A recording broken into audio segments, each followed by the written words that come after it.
Bismillahirrahmanirrahim. Assalamualaikum warahmatullahi wabarakatuh. Berjumpa lagi di channel YD22. Salam persaudaraan, salam seduluran, badulur-dulur dimanapun berada. Dalam kesempatan ini, saya sebagai narasumber di channel YD22 bertemu lagi akan memberikan sebuah pengetahuan tentunya badulur-dulur dimanapun berada.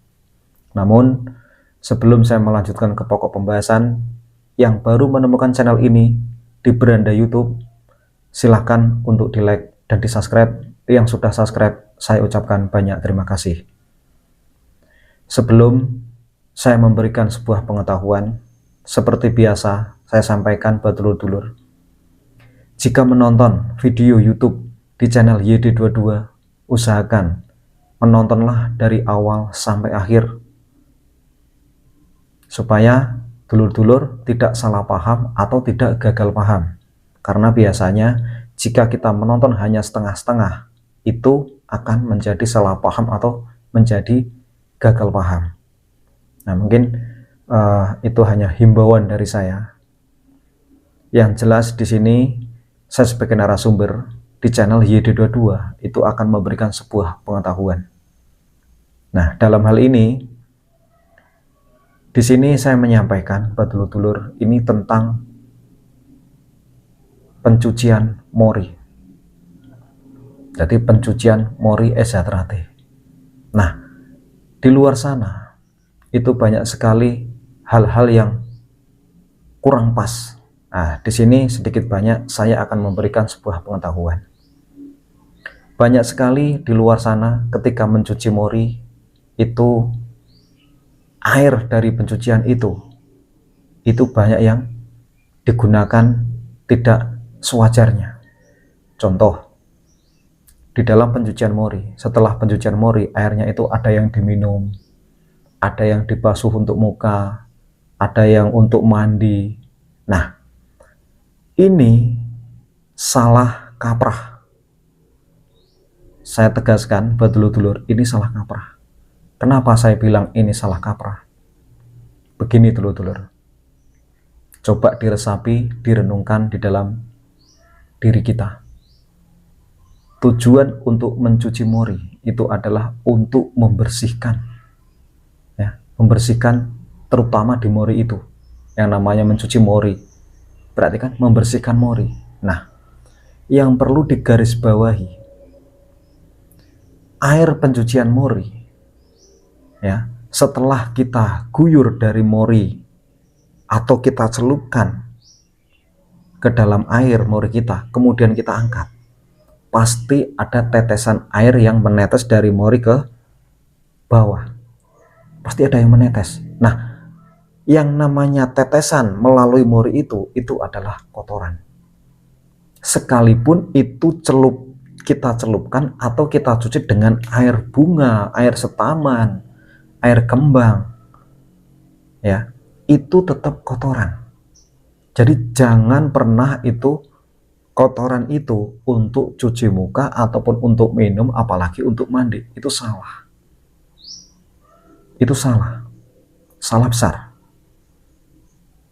Yang benarnya, yang namanya kotoran, bekas pencucian mori, itu harus dibuang.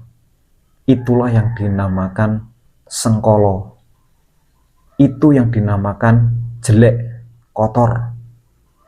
Nah, kotoran itu yang harus dibuang, disingkirkan. Jangan dipakai lagi untuk mandi, jangan dipakai lagi untuk minum. Jadi kita membersihkan dalam arti kita memang di situ membersihkan mori. Memang kenyataannya kita mencuci mori. Namun sebenarnya untuk renungan jiwa itu adalah untuk membersihkan diri dengan cara kita merenungkan, dengan cara kita introspeksi diri, membuang sifat-sifat jelek yang ada di dalam diri kita dengan cara mungkin meditasi atau mungkin pernapasan. Nah, sebenarnya air itulah yang akan ibarat kata itulah kotoran yang keluar dari bekas cucian kita. Itu adalah kotoran. Jadi kotoran itu nggak perlu ditampung. Ditampung boleh, kemudian setelah selesai kotoran itu dibuang. Jangan untuk mandi atau untuk minum, itu salah. Jadi buat dulur-dulur yang di luar sana pernah melakukan hal itu, ya tolong diresapi lagi, tolong dipahami lagi masalah pencucian itu. Sebersih-bersihnya air untuk mencuci, sebagus-bagusnya air untuk mencuci, kalau sudah lewat dari pencucian, kalau sudah dicelupkan sesuatu kain apapun itu, ketika kita angkat, itu akan menetes ke situ. Nah, tetesan yang lewat dari situ atau bekas celupan itu pun, itu adalah kotoran. Itu wajib dibuang, jangan diminum. Ya, kita kan ingin membersihkan diri, kita ingin membersihkan badan, kita ingin membersihkan mori. Setelah dicuci bersih, kotoran itu kembali lagi ke kita, dikembalikan lagi ke kita untuk minum, untuk cuci muka, untuk mandi. Itu konyol. Nah, di sini saya menyampaikan. Kenapa saya menyampaikan di sini? Intinya di sini hanya sebatas pengetahuan, tidak mendetail bagaimana cara nyuci yang benar, seperti apa, harusnya bagaimana. Saya tidak mendetailkan di sini. Kalau ingin dulur-dulur memahami seutuhnya tentang pencucian itu, monggo kontak pribadi saya. Tidak mungkin saya menjelaskan di forum YouTube ini, karena ini adalah media sosial. Ini hanya sebatas bayang-bayang saja. Jadi paham ya buat dulur-dulur. Makanya kalau menonton di channel YouTube YD22 itu ditonton dari awal sampai akhir. Jangan hanya menonton setengah-setengah. Kalau kita hanya menonton setengah-setengah, bukan malah kita paham, malah kita yang tidak paham. Yang jadi masalah nanti malah keliru, tersesat sekalian. Makanya kalau menonton dari awal sampai akhir supaya bisa dipahami. Intinya di sini saya hanya sebatas menyampaikan, hanya sebatas memberi sebuah pengetahuan buat dulur-dulur di luar sana. Sayang sekali, kita kan sama-sama warga. Ada sebagian kita yang paham, ada dulur-dulur yang mungkin kurang paham. Nah, disinilah kita saling mengingatkan, saling berbagi. Kalau ada dulur-dulur yang pengen menyuci dengan cara yang pas, bagaimana, seperti apa, monggo silakan kontak pribadi saya.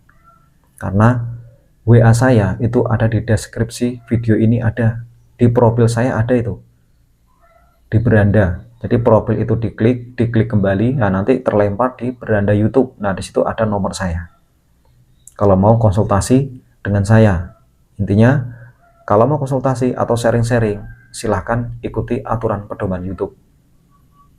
Mudah-mudahan apa yang saya sampaikan ini bisa bermanfaat. Intinya di sini saya bukan menggurui, saya bukan sok pinter, saya hanya sekedar untuk memberi sebuah pengetahuan supaya dulur-dulur lebih cerdas, lebih paham, lebih ngerti. Mudah-mudahan ini bisa bermanfaat. Saya akhiri. Assalamualaikum warahmatullahi wabarakatuh.